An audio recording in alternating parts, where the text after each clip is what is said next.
Saya Sufi, perunding imej dan warna. Jumpa lagi kita. Kali ini saya nak ajarkan bagaimana memilih aksesori mengikut undertone. So, aksesori ni biasalah ada gold, ada rose gold, ada silver kan. Jadi kita nak tahulah macam mana nak tahu aksesori yang macam mana sesuai dengan kulit kita. Jom. Untuk you, kita nak tengok aksesori yang mana sesuai. So kalau aksesori ni ada 3 jenis, sama ada gold, silver ataupun rose gold kan. So yang pertama ni saya letakkan kain berwarna gold. Ini mewakili aksesori lah. So kita boleh tengoklah, kalau muka you pakai gold, sebenarnya muka you sedikit tenggelam. Terutama kita dah tukarkan makeup you kepada pink tadi. Sebab you memang cool undertone kan.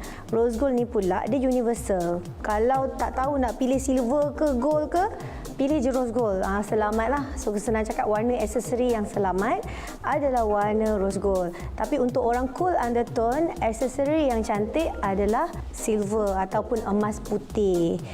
Jadi kita boleh nampak warna kulit you memang jadi berseri.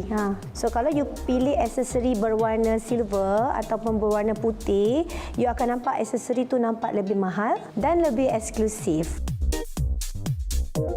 Lepas kita buat analisis tadi, so kita tahulah you punya aksesori ni lebih ke arah putih, silver ataupun emas putih. Senang nak faham, emas kuning akan kelihatan macam overwhelm sedikit. So warna emas kuning tu akan lebih menyelah daripada tangan dia dan akan buat tangan dia nampak sedikit gelap. Jadi adakah orang yang undertone cool ni langsung tak boleh pakai emas berwarna kuning? Jawapannya boleh. Cuma bila anda nak beli emas berwarna kuning ni, pastikan pilih emas kuning yang sedikit cair. Jadi kalau nak pilih barang kemas tu, boleh beli yang ada campuran emas putih dan emas yang berwarna kuning.